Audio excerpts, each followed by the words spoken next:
Give me coffee in the morning, gotta have the caffeine. Wake me up, shake me up, dip me like a lassie. Must shit, juice shit, set a feeling so alive. Coffee in the morning, it's the best way to survive.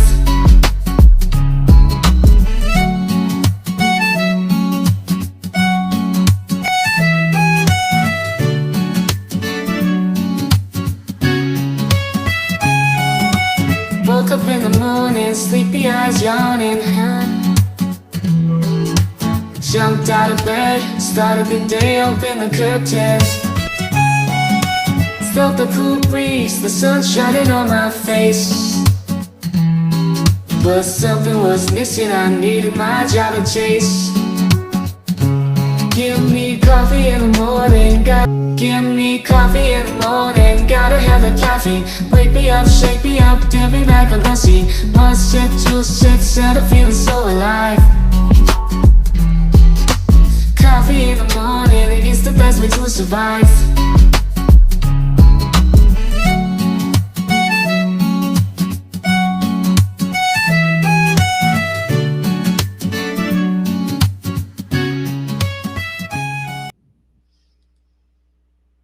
Good morning, everybody. Welcome on in. Y'all come on in and get comfy. All the good things. Grab your morning drink, whatever that may be. I've done moved on from the coffee and on to the Coca-Cola. I'm feeling some kind of way. I've been in a cold medicine-induced coma for about 24 hours. I'm out of it now. I think I'm okay. Boy, while I was down, YouTube went down for a little bit, and then something happened that broke the internet. Oh my goodness. Welcome in, everybody. Come on in and get cozy. We got some case updates to get to around here, to the business at hand, right? I feel like sometimes we are getting away from covering crime and covering each other. I just didn't know how to think yesterday. My brain broke. I got so much to say. So much I probably shouldn't say. Some things that I will. It is that time of year, one happy mama. You ain't even exaggerating. It is that time of year. I know it is for me. Goodness. What's in the air, right? What's happening all around us? What is wrong with people? What is wrong with the adults? If I hear one more person say, "What's wrong with kids today?" I'm going to be like I've been screaming, look in the damn mirror, and you'll figure out what's wrong with kids today. They're watching the adults around them. Whatever. I'm not here to police their lifestyles or their houses. How many times have I told y'all to be careful on the YouTube streets? How many times have I said to a certain person who wanted to come in my chat and rile things up, I ain't the internet police. Not the YouTube popo. But boy, sometimes we need to be, don't we? Sometimes calling out bad behavior without doxing people can be done. Hell, I've had to do it. I'm not immune.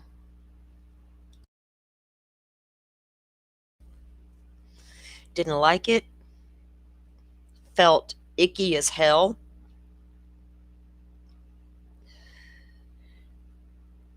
And I've seen people go on and talk about their experiences since. What I'm talking about, guys, is hidden true crime. Now, a lot of you know she had a 9-hour live that broke the internet. And what I've seen after that go down is honestly disgusted me, to the point where I wasn't sure if I wanted to come back on here.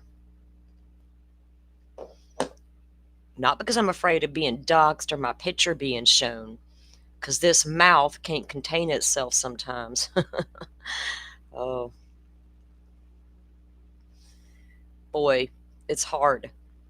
And when I see certain things floating around the X accounts of what these so-called adults are saying, the same people who were calling out that very behavior a few months ago, all the way up until probably yesterday, because they were big mad at somebody else for doing the same things, but yet they want to go after Miss Lauren like she deserved what she got.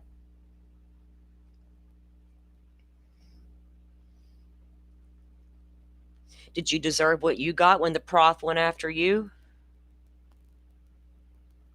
I'm probably going to make a few waves, trigger a few people, but we're going to keep it. I'm going to do it. Let me start over. I'm not going to go all hardcore because I don't want my community affected, right? Sometimes we do things on this internet and we can't take back. Can't take it back.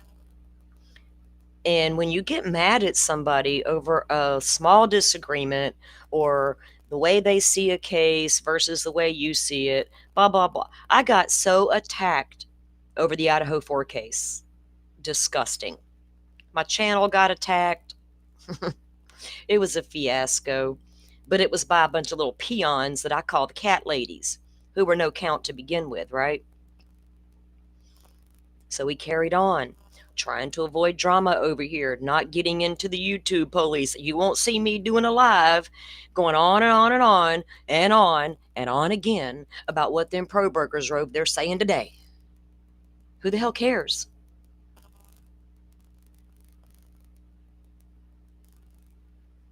I'm more worried about grifters who come onto channels in their chats, sliding into their DMs, going all over 5 different panels that I'm aware of at this point, getting people's money so I can head across the country and do this and that and this and that.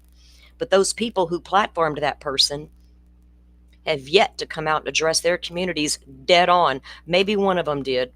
I don't get in his business like that. But the rest did not. They're all sitting back and being quiet and waiting to see what happens next. When somebody comes out here on these YouTube streets, wants to get all up in your feels and tell you, I'm here for the victims, and that's all you hear them ever say, probably they're telling you a lie. They're trying to get you to come and feel with them, right? That mob mentality, that if one person says it, now we're all going to say it and jump on it. I've caught myself not saying what I really felt like saying a couple of times during the Karen Reed trial. And I said to myself, never again will I do that. Never again. It's just like the other day when we were going over the case, 20 stabs. How could she do that to herself? Ellen Greenberg.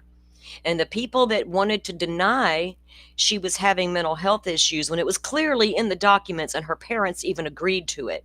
That's not to say she did what she did to herself in that room. But if we sit here and ignore facts in our face because we want to be up in our feels and we want to crank and stir the pot, that's ridiculous. We're not being honest with ourselves. We're not being honest about cases. And how can we discuss cases like the Sandra Birchmore case and bring an update when the internet's on fire about drama?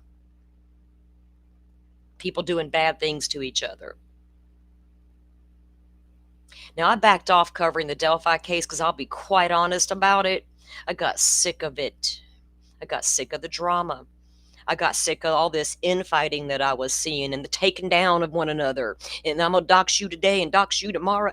That's been going on for 2 years. And every time I want to present the case objectively, I back off because the people who want us to cover it turned me off from it. I wasn't one of the ones who mattered. So what good was my voice anyway? Right, Mr. What's your name? Now, I know that I'm aware of that whole 9-hour live. I watched it while it was happening in my cold medicine induced coma. I fell asleep a couple times, had to wake up, go back and go back to the where I messed up at or fell asleep at. I don't know how to feel about the law and crime situation because I'm going to be honest with you. We need a law and crime. We need the court TVs. We need the court hearings, right? As someone had pointed out, we did watch the stalking cases live that concerned Bullhorn Betty. Now, I don't think it's fair to come out and put somebody's whole business out there, their children's names and all the things. But we get a little into the weeds when we start picking and choosing what a network can and cannot broadcast. So I'm going to leave that fight to them because I don't have a dog in that hunt. But everything else that went down was totally disgusting for Lauren. I had people in the beginning of Delphi, or it was actually Lori Vallow's case. I was talking to a few people. And I'm like, I don't understand why people are not, like, what's people's problems with this lady? I didn't get it. Before Delphi happened, let me put it that way. What was wrong with her before Delphi? Nothing that I knew of. And I appreciated the long, deep dives that she did when nobody else was doing it. Nobody else was doing it on the LDS and the ties to the church. Whole deep dives, okay? I watched a lot of that content and I learned a lot from it. Just because I didn't agree with her take on the Delphi case didn't mean I didn't like her. And it didn't mean that I thought that people on the internet should be mean to her, because boy, were they. So what? If you feel one way and I feel another. So what if she feels one way and you feel another? I don't even think it's about that. It's about work drama. Some little girl getting herself butt hurt over something and causing drama. And y'all stay away from that cesspool known as TikTok. Y'all know how many videos I got sent to my TikTok DMs telling me, here's the video, what really happened in Idaho. Some blurry ass stuff with some blobs moving around. And that was supposed to be the murder caught on camera. And I'm supposed to run to a live now and just show the world. I'm not Lana Oriami. Sorry. I'm not Jennifer Coffindaffer. I'm not going to sit up here on live and laugh and make fun of a grown woman who was crying on the internet because she is being targeted unfairly. But somebody else went live and did that. Isn't it funny? It's so cute. It's disgusting. Honey, you disgusting. Oh, I better calm down before I forget I'm live on this YouTube streets. I'll think I'm just sitting here chilling with my friends, which I am. Oh my God, TikTok, Reddit, X, YouTubes. There's some smart people on Reddit, and I frequent a few places every now and again. There's some smart people up on X. I don't fucks with the ones who ain't, right? And boy, there are people on X who will send you information left and right. And you, as a creator, you have to learn to figure those people out and what's right and what ain't. And when you're being used to push a narrative. Okay, Carrie came in late. I don't intend to show any of that live today because it was a 9-hour live that Hidden True Crime did. Was it yesterday or day before? I took a day off because I've been in this little cold medicine thingy going on. But so Hidden True Crime did a 9-hour live stream talking about this media campaign against her. There's apparently 7 people involved, and they like to call themselves the 7 gatherers. And one of the people involved, not directly but indirectly, is somebody who, from the Lori Vallow case, right, that was going to write a book. I've never liked her. I know who she is. I've never cared for her because I've been covering Lori Vallow since the day those poor children went missing. Some of us were not new to Lori Vallow because of Arizona.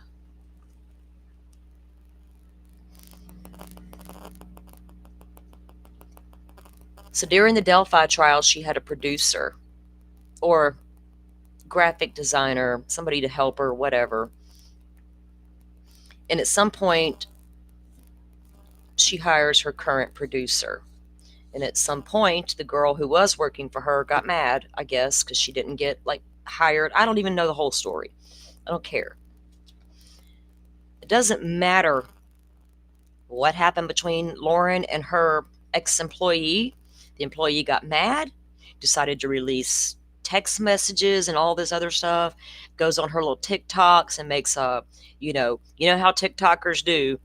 They're going to put this out there without telling you the rest of it because they don't like providing receipts over there. They'll fake them if they got them. Right, Brett Norton? The biggest one of all. I'm going to release all of these text messages and hell, I'll sell them to Howard Bloom at the same time. Watch me go. Thanks for talking to me, Steve. You're a champ. Gonzo.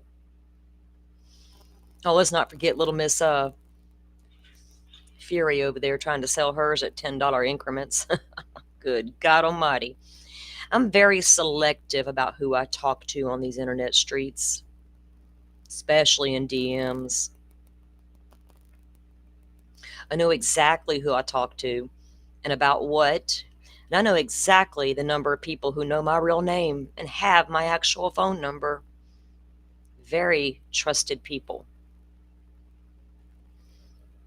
And like I told Dago, there's not one damn thing in a screenshot of me you're going to get that's going to incriminate me because I got all the incriminating evidence on y'all and your little mod team over there.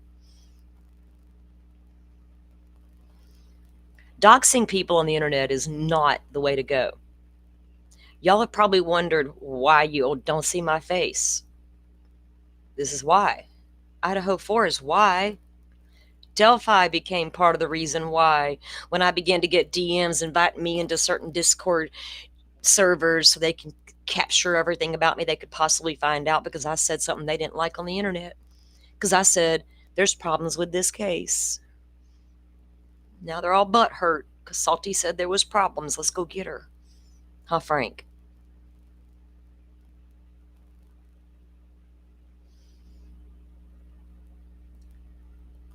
It's bad enough that we have to come out here and try to protect our communities from the grifters who claim they're doing this and that in the name of victims, but never show you what they've done in the name of a victim. It's bad enough we got that to deal with.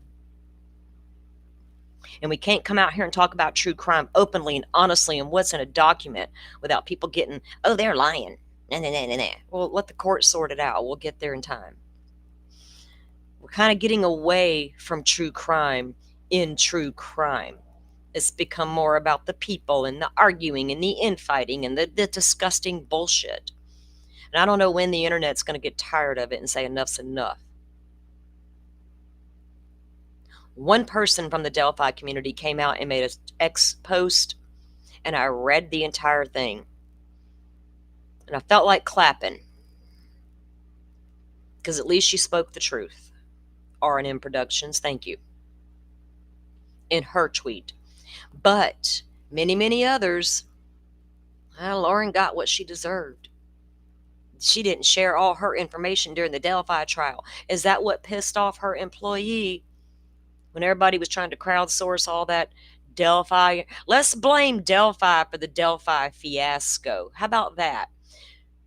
I know Hidden True Crime did a whole live about how they should have had cameras in the courtroom. You're damn right they should have. At the end of the day, they wouldn't have had to crowdsource everybody's notes from the day and cherry pick who had the best notes. I didn't read any of their notes. Didn't care. I could literally go on their live and hear it with my ears. You can't bring true light to a case if all you're bringing is drama to the case. I don't get it. And all she's out, I don't know anything about what they do behind the scenes, who her friends are, who she talks to, who she spoke bad about. Hell, we all get annoyed from time to time. We're all about to say something from time to time. I'm not getting into all that she said, he said, the stuff. I don't know nothing about all that. I just know that the doxing and the level of the people who get involved, like there's a conspiracy around it, and there usually is. There's usually more than one involved, and that appears to be the case here. What we won't do here is participate in all that drama. I try to steer clear of drama. I'm not a drama-filled girl. I cannot stand it. I don't hang out with women who are full of drama. They are not my friends. It's just one thing I cannot do in my life. I've had enough happen in my lifetime without going through life all drama filled and it's such a turn off. And I don't know when we're going to get away from it. But I know the things I've seen being said on the internet since her live, there's a lot of people out there supporting her. A lot. But there's just as many right now, I feel like, who are not. That's their prerogative. But to go out there and continue to spread mean words about people, for what? I don't know why. Simply for disagreeing or whatever. It's gotten out of hand. Yeah, Woozy was there and she did witness some things. So apparently some things did happen at CrimeCon, and so Lauren had taken out a protective order, I guess, and this girl shows up there at CrimeCon. She had to call the cops and everything. And everybody's like, oh, you did that on purpose to keep her out of CrimeCon. CrimeCon. Who cares about the CrimeCon? Jesus Christ, it wasn't that big of a damn deal. Holman got an award. Whoopie-doo. Is that what we all went to CrimeCon? I don't even care about the CrimeCon. You had a protective order against you and you entered the building where they were. That's on you. Go get your slap on the wrist and get your punishment. But apparently Lauren has withdrew because Law and Crime wanted to come in and film the hearing. So let her handle her business the way she sees fit, right? It's not none of our business, and we're not here to tell her how to handle hers. Yeah, it takes away from the cases. She's done a lot of good. So families were approached by these 7 gatherers at the Lori Vallow, Arizona trials. Lori Vallow's family, certain people in Lori Vallow's family have been through enough. People in Kay and Larry and Cresha's family have been through enough. I know how much support Hidden True Crime Lauren has offered that family. Not just today and yesterday, but over the years. Because of Lauren at Hidden True Crime, I got to know Kay and Larry Woodcock on an intimate level. Without her coverage and talking to them, I wouldn't have known that much about them. We wouldn't have learned so much about JJ and Tylee. We wouldn't have learned a lot about the LDS that people still want to tiptoe around for some reason. Oh, it's their fault. Oh, no, it's not. Today it's their fault. No, tomorrow it's not. Yeah, y'all make up your minds and get back to me on that subject. I can't stand the wishy-washy. I'm in my feels today. Today I don't like it, but tomorrow may be different. I can't.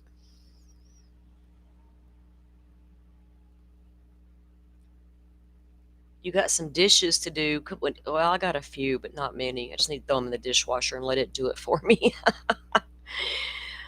I've been thrown off since I've been in that little medical-induced coma over there I put myself into. I don't know, guys. If you didn't get the chance to watch her live and you want to know what's going on and what happened, you can go over and take a look at it.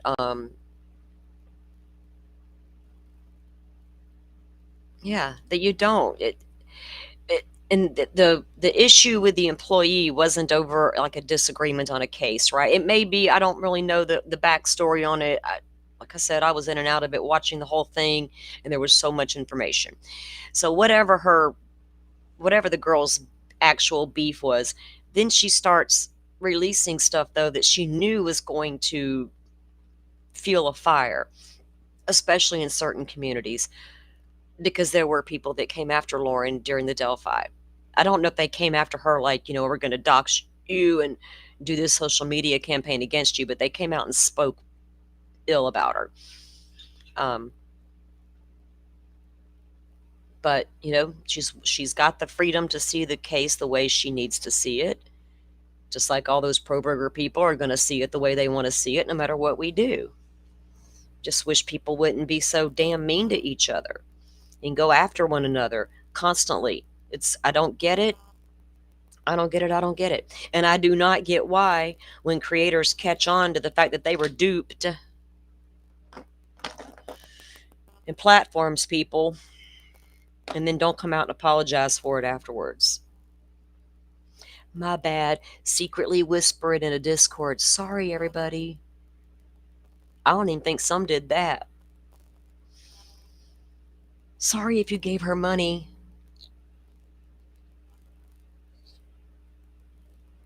I'm just a little bit sick of all of it today. I want to get to case updates. I want to get to these crimes. So we're about to do that. This thing right here. Okay. This little notification was popping up in my face. Get out of here. I'm not in the mood for that today. One of the people, apparently, in this little group of 7, even dressed up as Lori Vallow for Halloween one time. Who the hell does that? Why would you do it? That's bizarre. So you got to also remember that some of the people out there doing all this, they're not playing with full decks. They're just not. Some absolutely are, and are absolutely 1,000% aware about what they're about to do when they hit that button. There's some that just aren't playing with full decks. Which one's more dangerous? The calculated person who knows exactly what they're doing, or the person not playing with a full deck, sitting there in the 3,000 live people soaking it all up? The only person I've ever seen come out on these YouTube streets and absolutely own it was Publicly Buzzed, my buddy.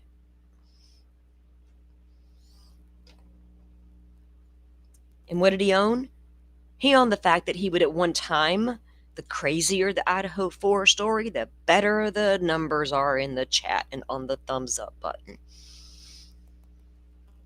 And he talks about it openly. And he is the only one out of that time frame, and I was there for all of it, that came out and said that later. Some just quietly flipped when nobody was watching. Some doubled down and went hard. Steve didn't do that. He's like, wait a minute. Something's amiss here, and I gotta correct it. Yes, I love him too. He is so good.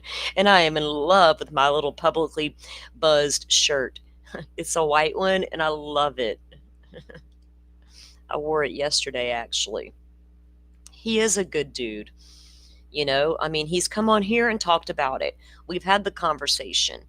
I just wish that more people could just be honest and talk about these cases without getting in the weeds to the point to where you want to hate on people who might disagree. I mean, everybody is going to disagree at times. Why can't we have conversations about it? Why do we have to start going out and targeting people because they said this today on their live, or they're screenshotting what their chat has said and posting? That one guy in the Delphi case, that's what he does. Like, he trolls these people, and some of them are my friends, screenshotting all their chats and different things and posting it left and right. Like, dude, y'all are the ones turning everybody off to the Delphi case. Nobody wants to hear that nonsense.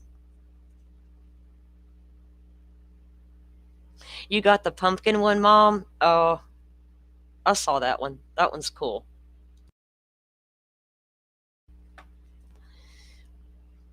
All right, guys.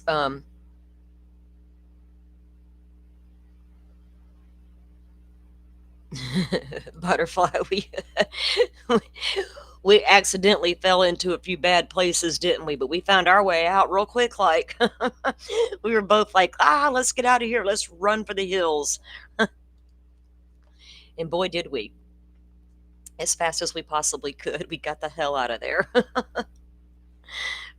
Yes, it was the skeleton one, Mom, Pokemon. I love it. It's so cool. I threatened my dog the other day. Well, I had it on yesterday, but I wore it like last week, like for the first time. And the dog come up to me from outside and she wanted to jump up at me. I was like, oh, heck no, get out. I want to get them dirty paws on my white shirt. Get away from me. But I love the skeleton one. It's so cool. And it fit because I'm small. So I got the small and it's really soft material too. I liked that. I was like, oh, this shirt feels so soft. Maybe I should have got the bigger one and slept in it. And then I could be sleeping with publicly buzzed. Oh, that didn't sound right, did it? Thank you, Pokemon. She dropped the link in there for us. All right, let's move on to our case updates. Let's all hold space for Lauren. This has got to be a difficult time for her and her family. Hope everybody out on the internet learns to behave themselves, but we know they're not going to. We just know they're not. And I don't think we've probably heard the end of it. There's people going to be talking about it, but we just let her know we're here to support. You guys can go over and check out that live if you want to get the update. I could say so much more, but it's not going to do any good. You know what I mean? It's just not. I'm more concerned about this grifter running around out here that nobody's acknowledging yet. Don't make me have to do it. Then will I be one of those internet freaks that are talking about somebody? Or am I protecting a community? I mean, if y'all need me to be the spokesperson, y'all hit me up in the DMs and tell me, and I'll do it for you. Anyway,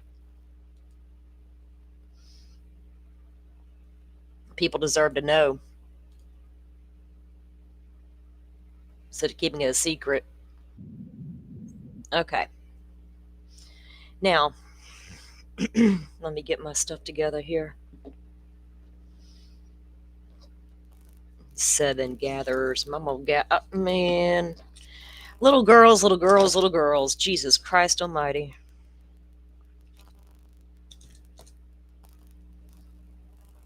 All right. So, did you guys see the news that Jake Harrow, father, if you can call him that, of baby Emmanuel, took a plea deal or pled guilty? There's a difference.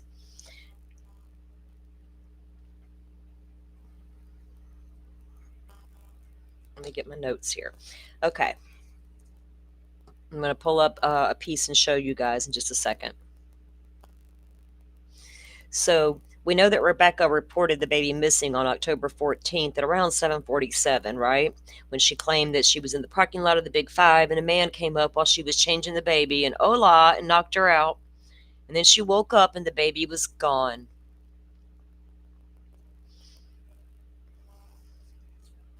That was the 14th. By the 16th, multiple individuals were interviewed, including Rebecca. That's when she was confronted with inconsistencies in her initial statement, and she declined to continue with her interview. On August 18th, the search continued for the baby, and we know they have not found the baby to this day. August 22nd, they were both arrested. We have seen footage of Jake going out to this one area out there with the police and, oh, the baby's out here, we threw him out here, but they couldn't find him. So was Jake heavily influenced and can't pinpoint the right location? Well, I don't even know what to call him. He is not a man, he is a monster. We all did a story here where we saw where he darn near killed his other child, beat her so bad that she is now handicapped for the rest of her entire life, and she's been cared for by one of his family members. He beat that poor child so bad as an infant, as a baby, and then he kills this one. Okay, let me get the screen up. Now, Rebecca, she has A settlement conference on the 28th coming up here in October, and her preliminary hearing is set for November 3rd. On the same day is Jake's sentencing. So at his settlement conference is when he entered this plea. He wasn't offered the plea, like, Koberger's plea deal. Expensive trial and pay. What would it have lasted? Less than a week? How expensive would it have gotten? Would it have gotten crazy like Idaho expensive? Haro's wife. Show me mercy. Show me mercy.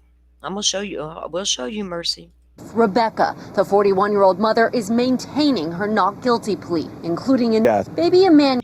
She got an assault on a child, causing injury or death. How'd they come up with that with no body? Huh. Yeah, exactly, Hawkeyes. Somebody's a-talking. Somebody's talking. And I ain't going down alone. These two going. I'm assuming because they're trying to find this baby. Yeah, she's just as guilty, Pokemon. Here's the thing about these mothers, like Jennifer Soto and Miss Rebecca Harrow here. What is wrong with these women? I need this man so bad in my life, I am willing to overlook everything he's doing to my children. Everything. I got no tolerance for that. You don't put a man before your baby on any good day, bad day, twice on Sunday situation. You just don't damn well do it.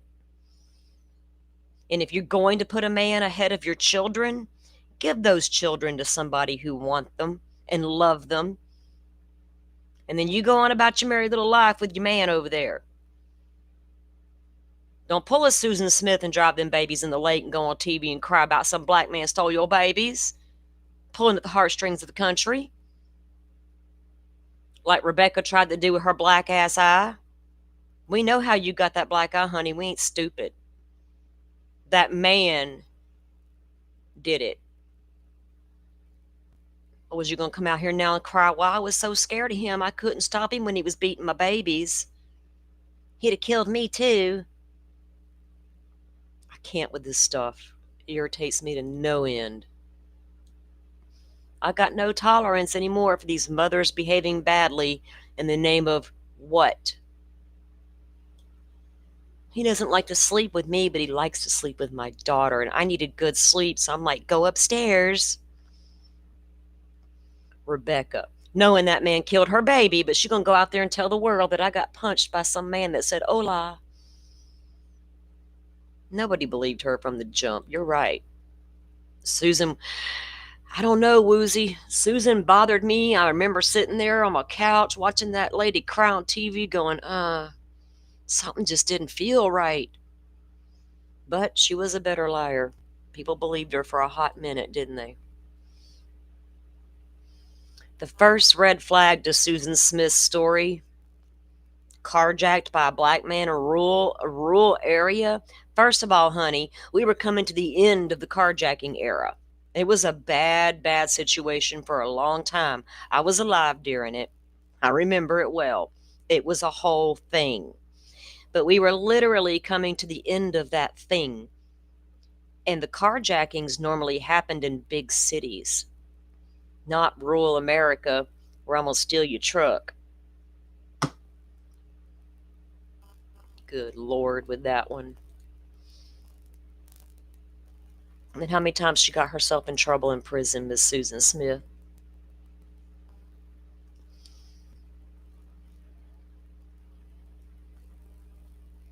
Yeah.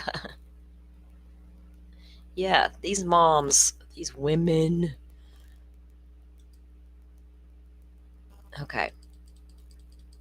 We'll have to see what happens at Rebecca's preliminary hearing on the 3rd, and that's the same day Jake will go for sentencing. Court TV will probably cover it. We'll have to wait and see what happens there. And I don't know how long, I don't know what kind of time he's facing, right? I didn't look that up with his charges, so I haven't got that far. But we'll see what happens when he is sentenced. How many years will he get life? I don't know. I got to look at the laws there and different things to figure out what's going on over there. All right. So we're going to move on to the next update. All right. We covered a case, the Kansas City moms. Are you guys familiar with that case from out of Oklahoma?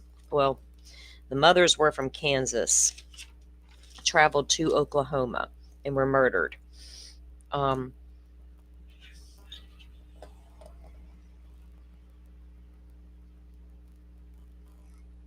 Right, Forrest? Ooh. Forrest, that some people won't ever admit it. Forrest knew from the beginning he didn't trust that heifer. Yeah, Hawkeyes. Oh, okay. Yeah, some of these people's stories, they come out and try to make us believe, or we're like, what? It's kind of like the I was driving around alibi. Like, what? Well, who can corroborate? Okay, so a little backstory on these moms, the Kansas City mom story. So if you guys didn't follow the case or don't remember us covering it, Jillian, Kelley, and Veronica Butler. It was Veronica Butler's children, right? And Jillian had been appointed as a liaison by the court because she was in a custody battle with her ex-mother-in-law over her children. And a lot of dirty things were happening in that case. Veronica was a good person by all accounts. She was not on drugs, alcohol, any of the things. It was just a long backstory about that whole situation as to why she was even in a custody battle. But she was. So Jillian was appointed to go with her during the kids swap. So the moms leave Kansas and head to Oklahoma to do just that, and they're in that rural area, and they are murdered on the side of the road. Well, they were kidnapped on the side of the road and murdered and put into a freezer that was buried beneath the earth. They were found 2 weeks later. Tiffany Adams, her boyfriend Tad Cullum, and their couple, a married couple that were their friends, Cole Twombly and Cora Twombly, were charged, and then Paul Grice was also arrested and charged. Now, Cora Twombly and Paul Grice have already taken plea deals in this case. That happened back in December of 2024. We knew that Tiffany had already made statements when she was arrested that she was responsible. Now, the other two that have not gone to court yet, Tad Cullum and Cole Twombly, I believe it's Tad, who has petitioned the court several times to get the judge recused and things of that nature. But Tiffany has now pled out on the charges as well. She pled guilty, so that's 3 down, 2 to go. Oops, that's the part. Let me pull up this story, this news clip for you guys.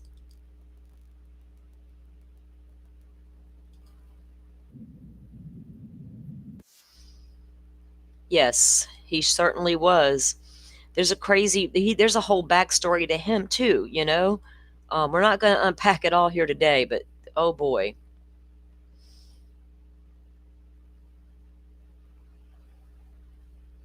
Okay, so this is the news clip about what just happened with Tiffany Adams. And Tiffany was the ringleader, okay, they call it, and they labeled themselves God's misfits. We got the 7 gatherers over here that will dox you and torture you to no end on the TikTok. And then we got God's misfits over here. Like, can we stop it?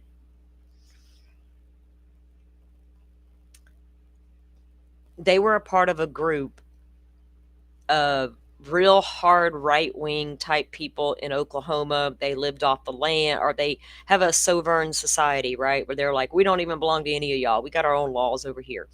And then these 5 did some kind of little offshoot, kind of like them Odinism people. And here we are. God's misfits.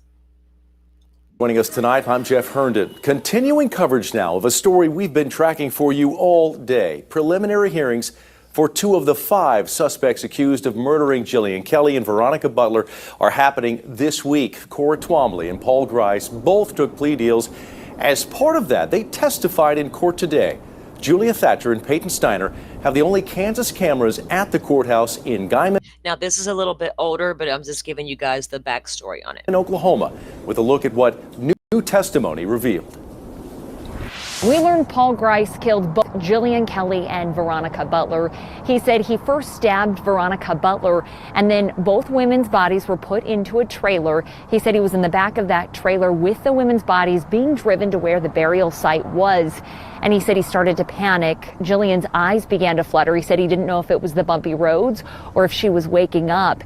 He said he thought about how scared Jillian would be if they buried her alive in that freezer, so he stabbed her. Paul and Cora both testified that leading up to the murders, Tiffany Adams and Tad Colum shared allegations that Tiffany's grandchildren were being abused by someone in Veronica's family.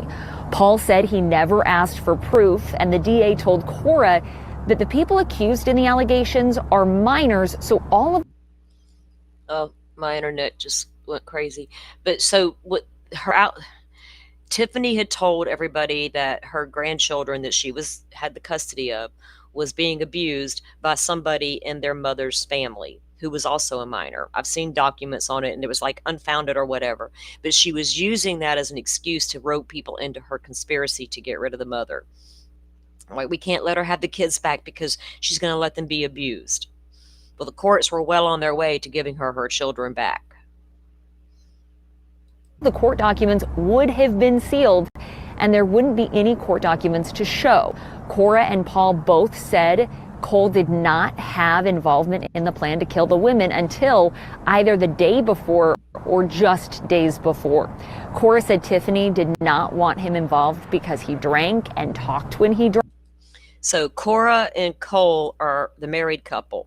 Their daughter is the one that turned them into the police once she discovered what was going on.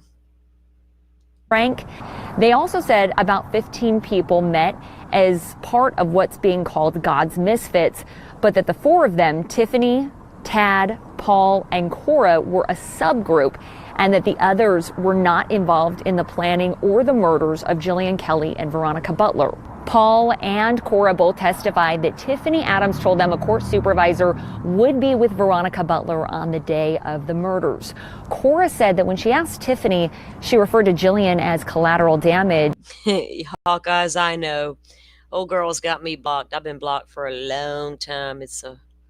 I don't even know why, but I have known she's been around the case, yeah. And Paul testified that when they asked who the court... Oh, I must be having swamp signal today. Goodness. It was acting up yesterday a couple times. What's going on here? Let me check. Supervisor would be that Tiffany said it was a nobody. The state wrapped up their questions for Paul Grice today. Next, the attorneys for Tad Colum and Cole Twombly will have an opportunity to question Paul. Here for you in Guyman, Oklahoma, Julia Thatcher, KSN News 3. Okay, that was crazy what they put these women through when they kidnapped them and got them to, and they had actually, oh my God, there's just so much to unpack with this, where they ended up putting the women and taking them away from the scene. I think they found one of them's glasses at the scene, though there was a broken window, different things, but they buried them in a freezer on someone's property.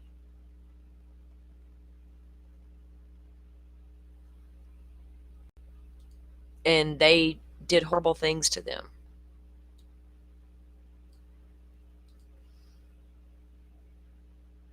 And those poor little kids, you know, their dad was in the picture, and that's Tiffany's son. But he was getting ready, or he had just checked into rehab. This guy was no count. He was not capable of taking care of his own kids, you know. And they made sure to find out where he was, and he was in rehab during the time of the crimes. He had no idea what his mother was doing.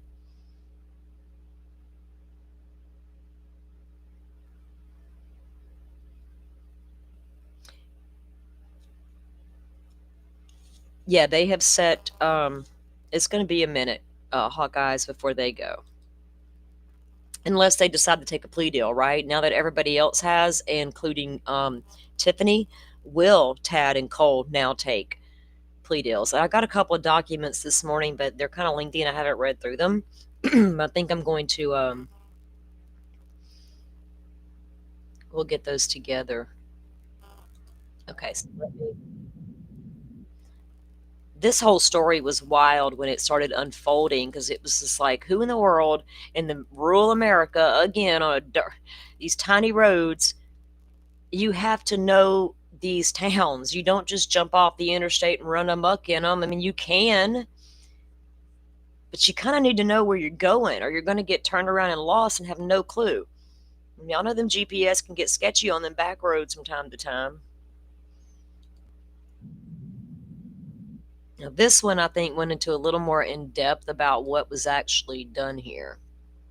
Okay.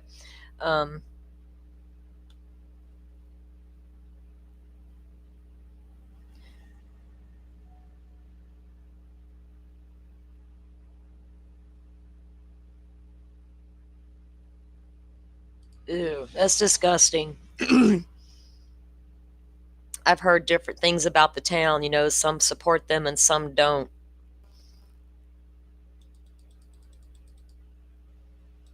KSN News 3 at Okay, sorry. Let me get that back. Okay, here we go. noon.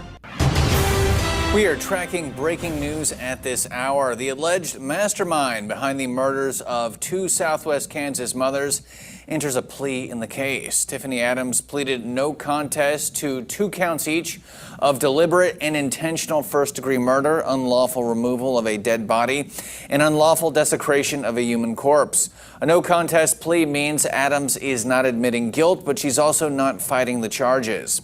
Prosecutors say Adams had the mother of her grandchildren, Veronica Butler, and a court-appointed supervisor, Jillian Kelley. Hawkeyes, are you saying people are fearful in that town of these women? Or even I've heard people saying things about it in the beginning. There were people who were afraid of Tiffany and didn't want to speak out, but is it still that way? I mean, the woman just pled guilty. What's there to be scared of? Unless God's misfits are who they're scared of as a whole. Killed during what Veronica and Jillian thought was a child custody exchange during Easter weekend back in 2024. Documents show the women were stabbed multiple times. Their bodies were dumped in a deep freeze and buried in Texas County, Oklahoma. They weren't dug up for several days. Adams will be sentenced January 28th.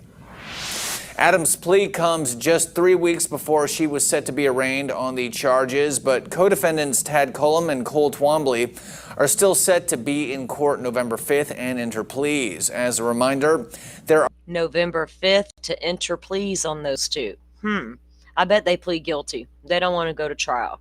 There's too much evidence against them. There really is overwhelming. And Cora and Paul both took their guilty pleas back in December, and both agreed to testify for the state.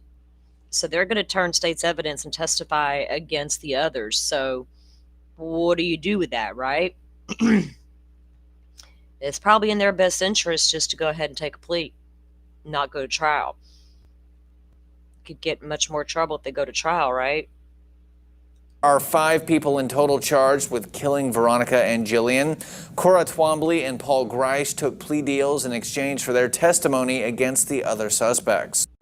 As you join us at 10 o'clock. So they're going to testify against everybody. So I would feel like the other two left might end up coming into court November 5th and saying, I've taken my punishment. I did it. Well, if you decide to go, let me know, Hawkeyes. We've seen some of their court stuff that Court TV's put out, but not like a lot. You know what I mean? So we'll have to wait and see how that plays out with the other 2 defendants in that case. Because, wow, I mean, really, I've got the documents, and we'll go over it at a later time when we'll do another update on this. But what they did to those women was just so horrific.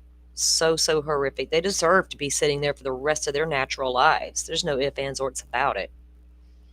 No ifs, ands, or buts about it. All right. Well, we appreciate that, Hawkeyes. If you have the means and can go, we would love to hear your firsthand account and report back. It's the smallest courthouse you've ever seen. I don't know. I got half the amount of people in my town that Letcher County has, but people don't think I know about small towns. I know about tiny courthouses. I've been in a couple. We actually got a new one, so we got a much bigger one now. But the old one, oh my goodness, I don't think people could breathe in that thing. I only went into it once. Well, actually, I think twice. It was a tiny little thing. And then I didn't know we had a new one because I don't ever go to court until I had to go pay a summons my kid got over some stupid shit. $25. And I tried to walk in there with my knife in my purse, and then I couldn't get it out.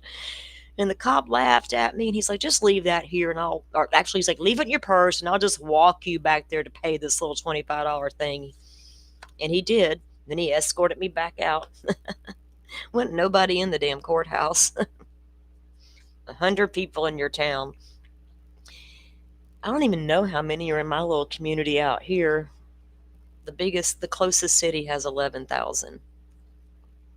I was just looking at the numbers the other day because I was comparing to the over 2 million in Houston, where they got a possible serial killer running around with 2 million point whatever victims. I'm like, well, dang, I don't know if my brain can handle living somewhere with 2 million people in one town. Well, I'm going to have a panic attack thinking about that.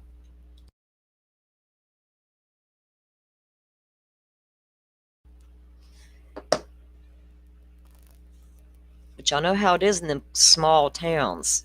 And it's easier to hide in a rural town like this little God's misfit cult and their sovereign society they were trying to live under.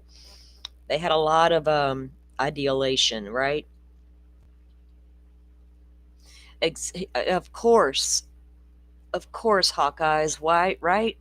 To avoid that stiffer, because Cora got, I think, a life sentence with 30 years suspended, whatever that's supposed to mean, because she cooperated with the prosecution. Okay, whatever, but I don't know what the other guys are facing as far as how much time they could get. All right.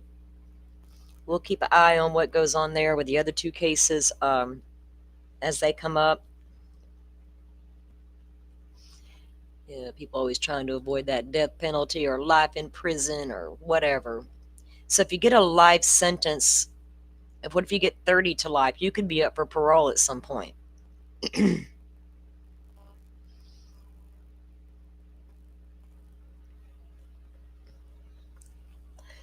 Do they have the death penalty in Oklahoma? I don't even know.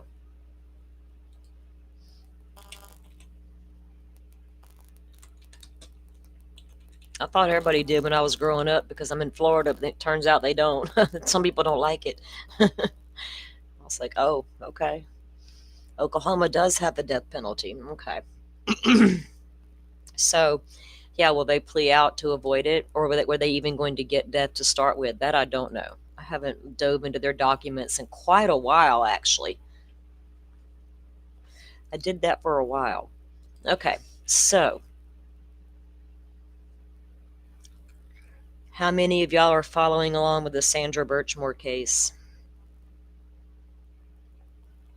It's not a case we've covered here a lot, but it is one that I have always had my eye on, and I know where I've gotten some documents. I know where some more documents are, so I'm going to be putting together a show coming up next week on the Birchmore case, and we'll do like a deep dive and get really acquainted with the case. Some of you are probably familiar with it. She was 23 years old. When she was younger, was 15 years old, she was a part of the Youth Explorers program ran by Matthew Farwell, who was a police officer at the time. Then she was later groomed and had relationships. Not a relationship, she was abused by Matthew Farwell and his brother and another officer. And at the time of her death, she was pregnant. Apparently, Farrell thought he was the father, and the accusations are that the charges are he killed her and staged it to look like she harmed herself. Well, he got charged with her murder.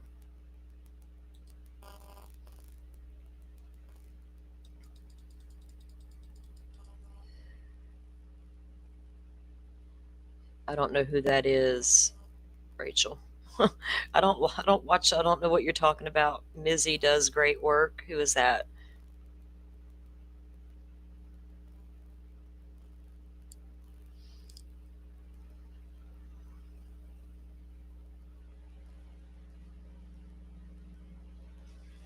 Uh-oh. Okay. All right, let me pull this next piece up and we're going to get started. I still don't know who y'all are talking about, Forrest and Rachel. I don't know that. I'm not familiar. Is that a channel? I don't know. When I'm starting to cover a story, I don't watch other creators about what they cover it because I like to go pull the documents and my thoughts be my own and things like that. So I don't know who y'all are talking about. I'm not above watching them though. Okay.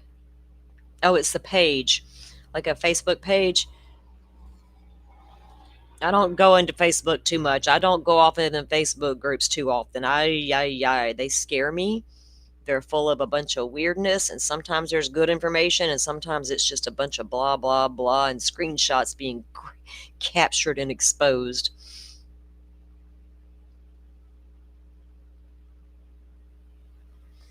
I like to see what all's in that page. You know, sometimes you go look at the comments and you read between. The thing about those groups are,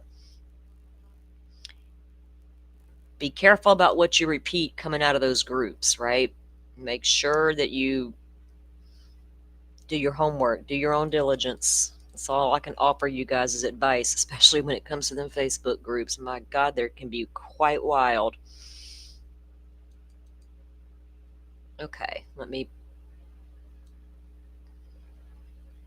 is that a link to the channel there, Forrest?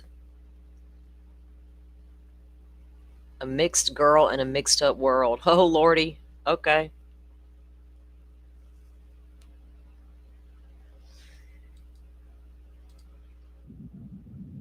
Okay, so this piece is I got from Miss Banfield. Because I had a couple other I looked at, but this one was just a little more in depth. So I was like, okay, we'll roll with Ashley today. All right, so let's get a little bit of a backstory here. More than 3 years to charge somebody with Sandra Birchmore's murder. It was a murder that was staged to look like a suicide, but at least we now know someone's going to go to trial for it, and that trial is 1 year from now. Her former married boyfriend, an ex-Massachusetts cop, Matthew Farwell, was just told by a federal judge that his trial is going to start October 5th, 2026. Ooh. Former officer Farwell is accused of grooming Sandra Birchmore while she was an underage member of a youth program in the Stoughton PD. And when I say youth, she was barely just a teenager. When she died, Sandra was 23 and pregnant. Police found her hanging from a door handle in her own apartment back in 2021. And over time, her death gave rise to mind-blowing. How does one do that from a door handle? I have no clue how people decide to unalive themselves, harm themselves, what goes through their minds, what methods they choose.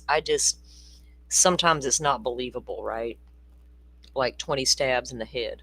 Blowing allegations of long-term sex abuse by Matthew Farwell and by his twin. Hawkeyes, thank you for that. Jillian was the wife of a pastor with a family of her own, just there to help Veronica. And I have felt so much of a heaviness for her family, all of them, you know, but especially for her family. You're welcome for covering it. I want to, we'll continue to keep our eye on what goes on there. Brother William Farwell, who is also a cop, and by Deputy Police Chief Robert Devine. Investigators uncovered text messages that appear to show. So she was having, I don't even want to call it a relationship, but at the time of her death, she was 23. So she had a relation with Matthew and his brother and this guy over here on the right, Robert Devine.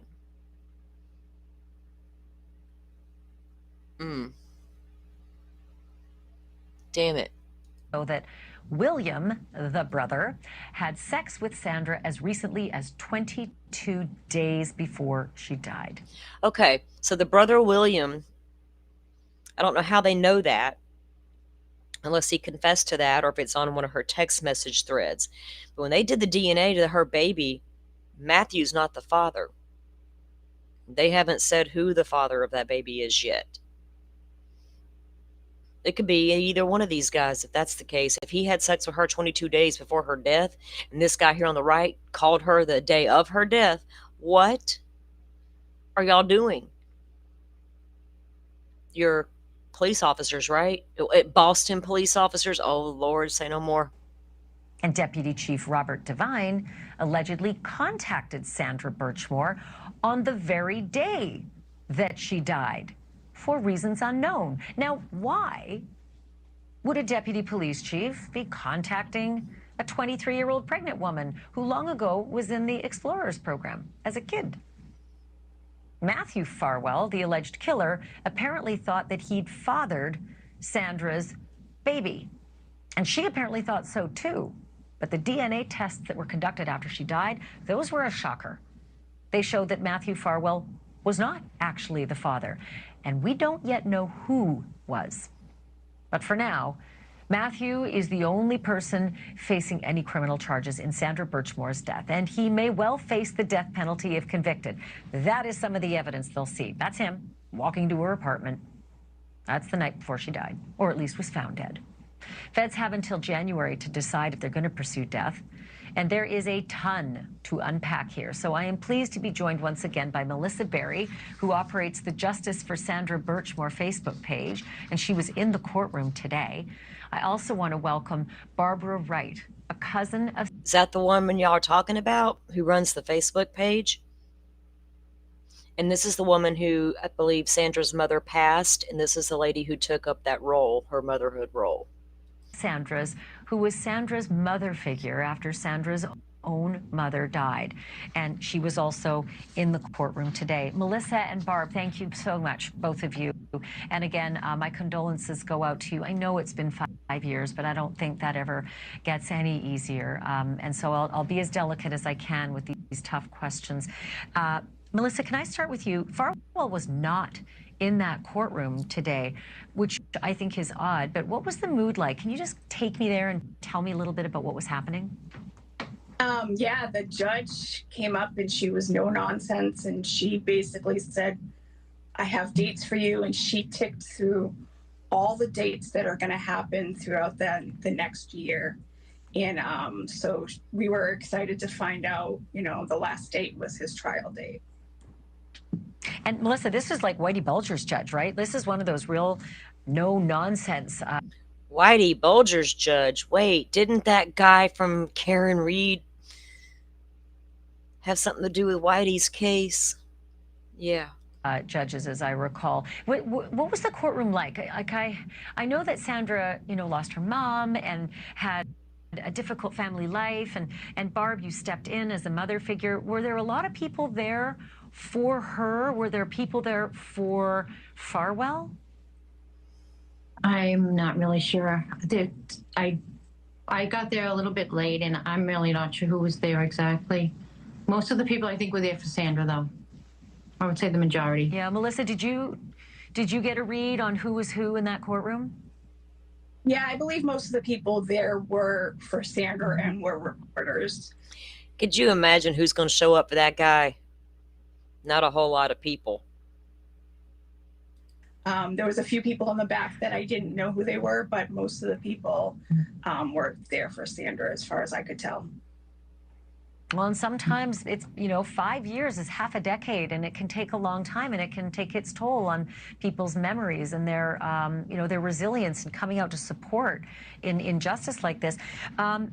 Barb, do you feel, even though it's 5 years, that the wheels of justice are finally turning? I do. Finally, yes. It's a long time coming. Yes. Yeah. 5 years is a long time. And today, Melissa, there was a lot of talk of cooperation in that courtroom. Can you explain what it was in that courtroom that was leading to people discussing a good cooperative effort in this trial? Yeah, it was mentioned a few times. I know at least once by the prosecution, once by the defense, and then I believe the judge mentioned it twice. So it made my ears perk up. So, how many other victims were in this Explorers program? Was Sandra the only one? Was she the only one they thought, well, we can get in here and do this and that and lead her down a path? I would like to know more about this little youth explorers group. If they've talked to other people that were in there, right? What was your experience, and how was your interactions with these officers, and did they do this to you? My God. I don't know what that's alluding to, but it definitely piqued my interest that, what has been going on behind the scenes with, the defense and prosecution. Yeah, Barb, one of the things that I still can't believe, well, first of all, I can't believe that anybody who saw the scene of this alleged suicide would have ever for a minute thought it was a suicide. It was absolute garbage. Forensically, it didn't make sense how she was hanging, in particular from the door handle. There were all sorts of other clues, excited baby clothes, and there was laundry that was in the, those are things that people who are about to take their own lives just don't do. They're not in the middle of doing. But the death certificate still says suicide. Do you have any idea why? Okay, that struck me as so odd, right?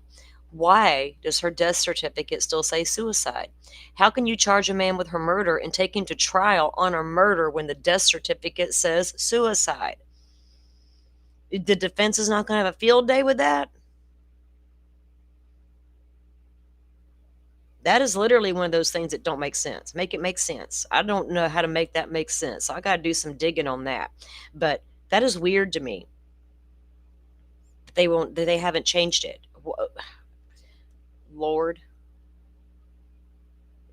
Coroners and autopsy death investigators, we're going to willy-nilly change stuff out here. We're changing it back and forth over here in Ellen's case, but they're going to leave it. This is insane to me. I don't know how they can leave it like that and yet bring a man to trial for murder without the defense using that to their benefit. And has anybody talked to you through this process from the victim's advocate point of view? I have not talked to anybody from a victim's advocate point of view, but I know that the Boston ME insists on her initial decision based on what she saw at the time shortly after Sandra's death. Okay, that's enough of that. The Boston ME, based on what she saw shortly after the time. We got these, they're out here solving cases left and right lately, these medical people, these medical investigators. We just saw a whole police investigation report attached to Ellen Greenberg's report. That lady done figured out who did what and everything.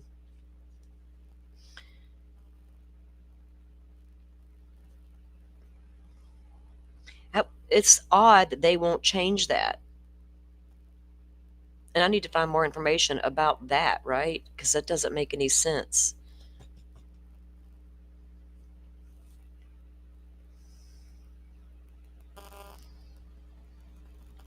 Let's pull up a document and take a look at it.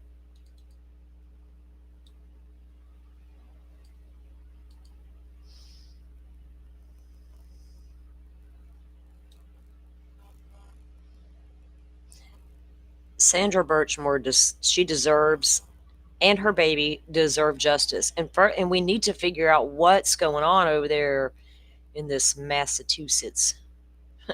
What's going on over there? Because you guys are already sketchy to us, and now this. I mean, it's been going on. And some of the players from the Karen Reed case were tied to this case.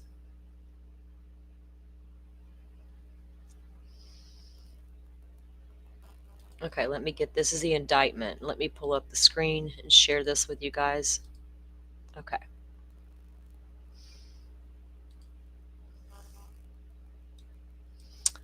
Starts off with the United States of America versus Matthew Falwell. Excuse me. Indictment. At all times relevant to this indictment, general allegations between on or about March 27, 2012 and or about April 1st of 2022, the defendant, Matthew Farwell, a sworn officer with the Stoughton Police Department in Stoughton, Massachusetts.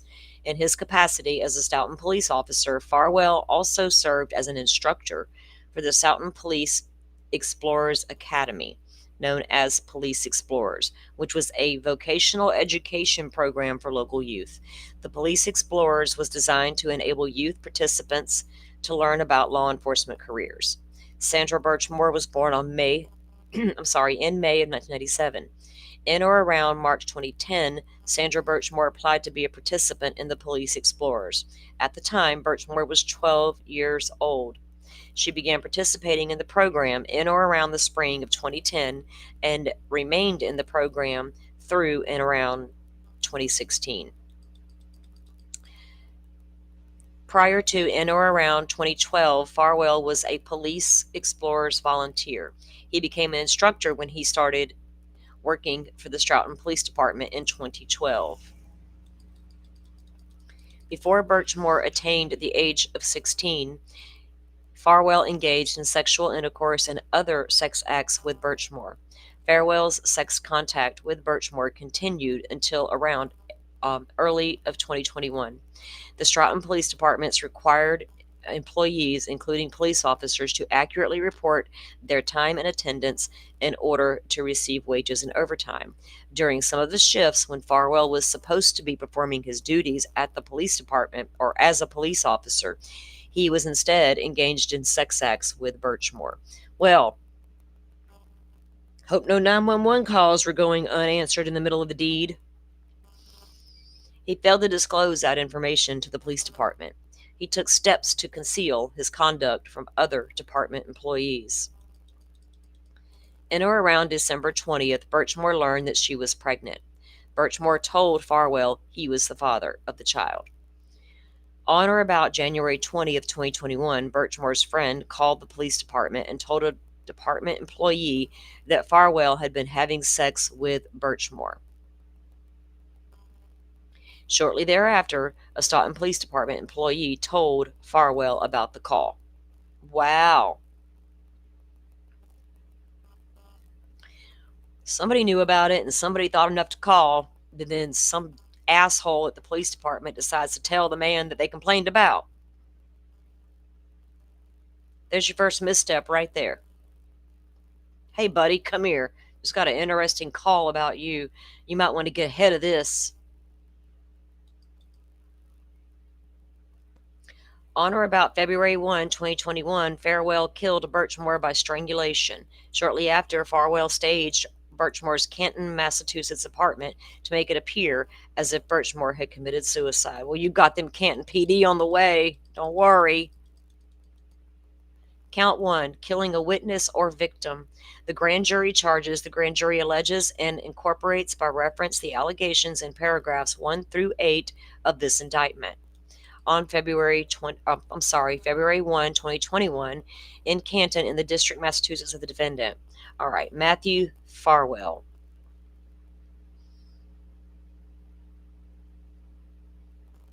Is the program still in place? God, I hope they've overhauled it since then. Does it take the internet to tell them to do that? Jesus, we can't count on the internet to do the right thing. Internet broke the past 48 hours. Good God, YouTube went down and everything. Matthew Farwell did kill Sandra Birchmore, a person known to the grand jury, with malice, aforethought, willfully, deliberately, maliciously, and with premeditation, and with the intent to prevent the communication by any person to a law enforcement officer of information relating to the commission or possible commission of a federal offense, to wit, commission or possible commission of the federal offenses of deprivation of rights under color of law in violation of 18 U.S.C. 242, coercion and excitement, and wire fraud. Coercion and, enticement. I said excitement. Like, what? I better go back and read that again. Glad I did. A true bill signed by the deputy clerk. So that's the initial allegations that come down in the indictment, right?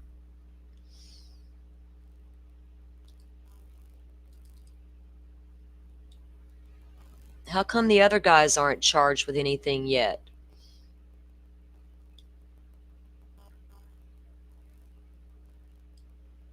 Like, that is weird. Okay, so this is something that the FBI or United States Attorney had put on their website.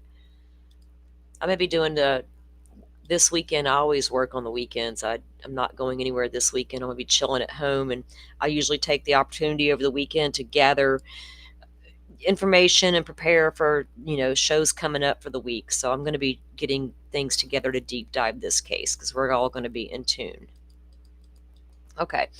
Former Massachusetts police officer arrested in connection with murder of young woman for immediate release from the U.S. Attorney's Office, District of Massachusetts.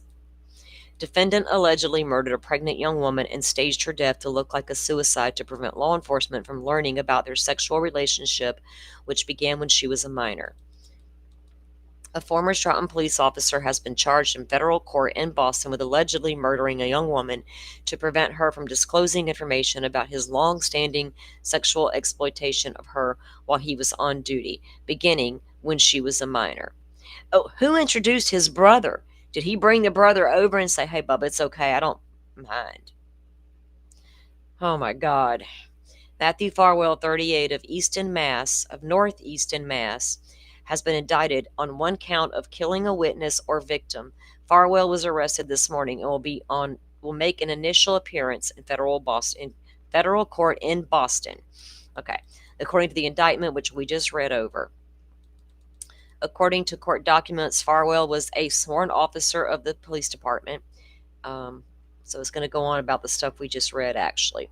On several occasions, Farwell allegedly engaged in acts with Birchmore while on duty to conceal his activity. It is alleged that Farwell falsely represented that he had worked certain hours when in fact he was not working, but instead engaging in these acts with this minor.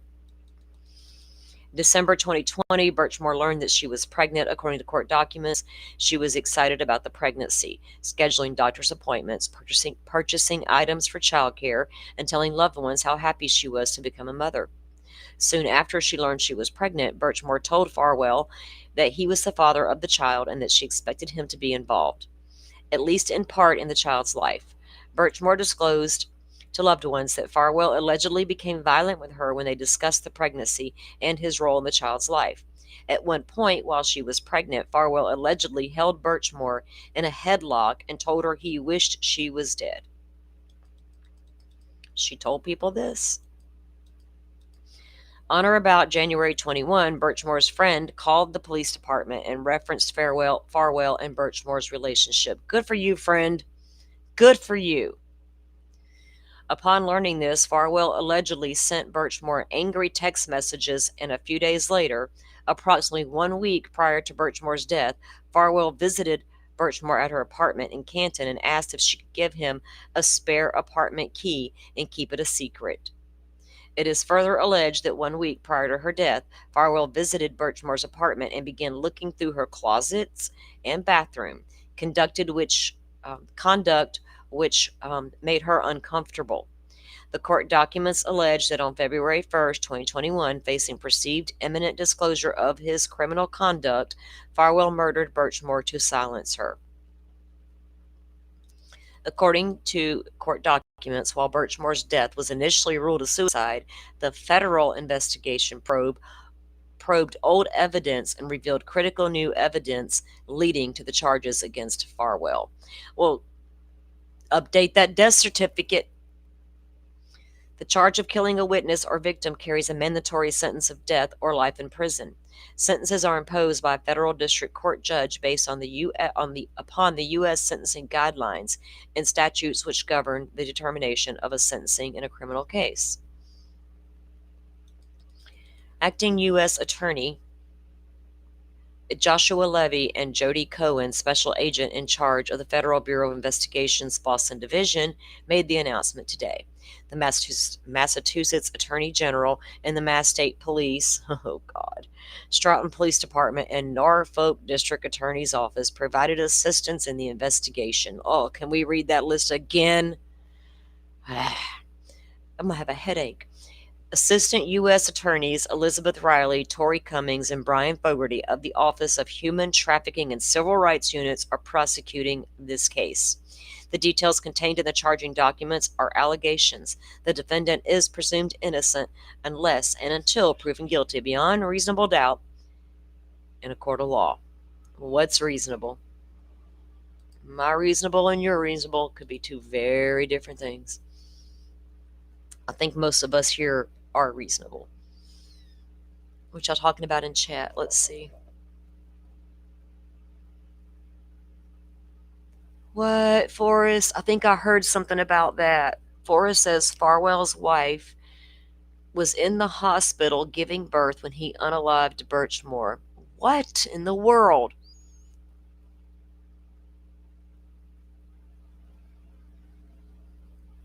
Oh, is something wrong with Carrie? Is she not feeling good? Oh, pumpkins and hay rides. It's that time of year.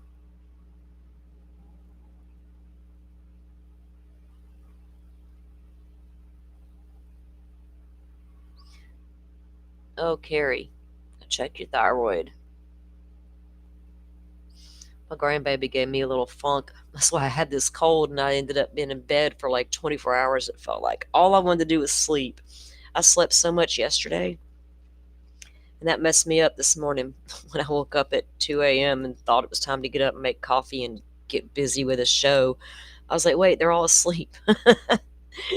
Well, some of y'all might have been awake. Maybe I'll start popping off with 2 a.m. lives when I wake up in the middle of the night and say, who's out here with me?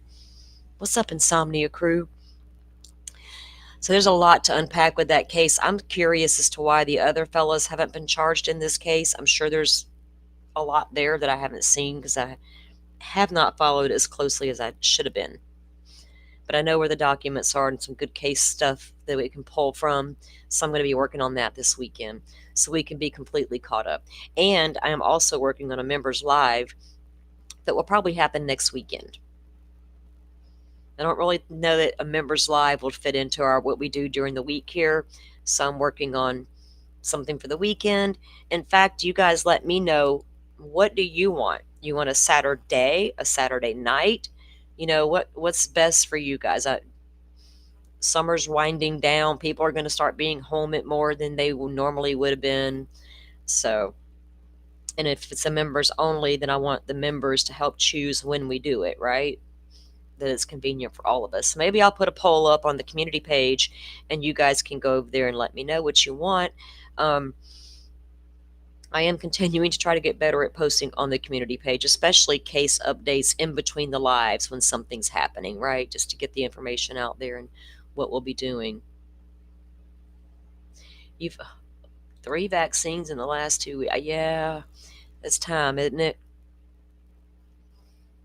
Like, I think I'm supposed to go get like the shingles and pneumonia. I had chicken pox when I was a little kid, and I'm like knocking that age where they want you to do all that old people stuff. I'm like, stop it. And come at me with all this. Why am I getting these weird requests in my emails? Do I want this test and that test? What's going on here? They know too much about my business. Whoever they are. I don't know if we'll ever get to the bottom of who the hell they are in this space. Oh my goodness.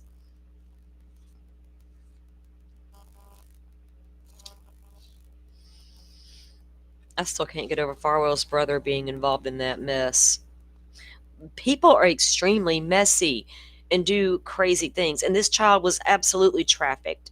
You don't got to, like, I saw you guys chattering. You don't got to cross the state line to be trafficked. Hell no. We know better, right? Passed around. There you go. That's trafficking. Plain and simple. And when are people going to stop getting away with, well, she wasn't that young? I mean, hell, apparently a lot of people knew missing Celeste Rivas, who wasn't missing after all, was hanging out with a grown man. Apparently, some of them thought she was 19, but her family knew.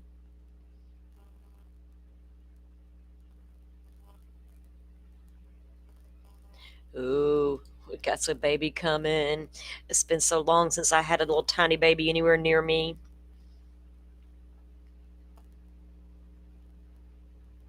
It's exciting. When is the baby due, Pokemon? When do we got another baby coming? Carrie's got our little resident toddler. Mr. On the move now. And poor mom not feeling well and baby on the move.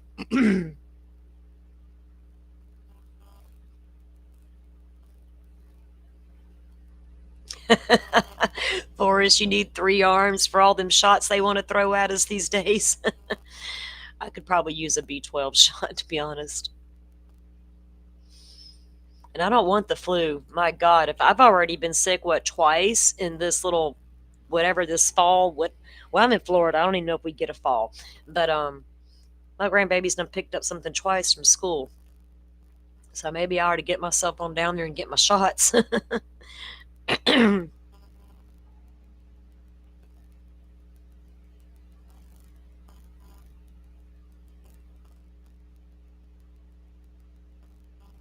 Oh, Woozy, don't get in trouble with the work laptop now. We don't need your laptop from work being confiscated. 9th, but okay. November 9th is coming on. I'm not one of those ladies who've been at home and just got to go into labor. I don't even know anybody who's actually ever went into labor on their due date, right? Like, they induced my labor and stuff. Well, 2 of them were scheduled C-sections and 2 just, yeah. I've never been at home and just had 4 babies and don't know what it's like to be at home and water break and go into labor. I got to skip that whole experience. Whatever.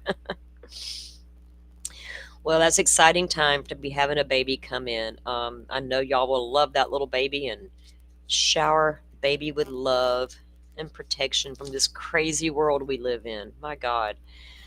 Phew, we can't be safe enough anymore.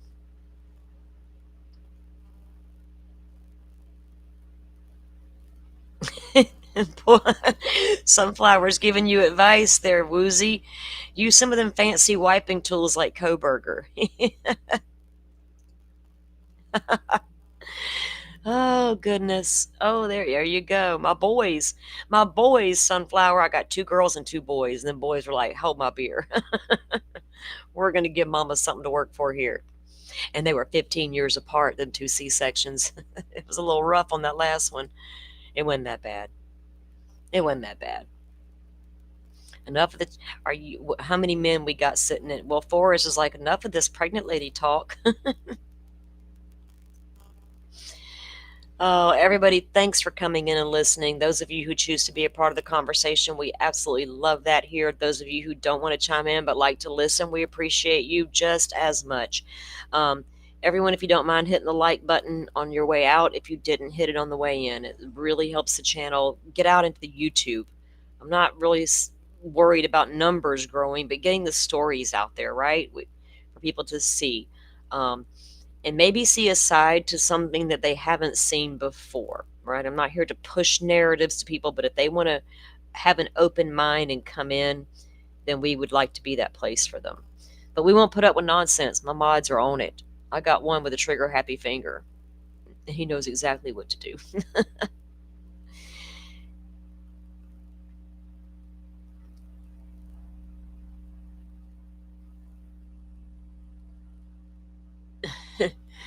Lordy.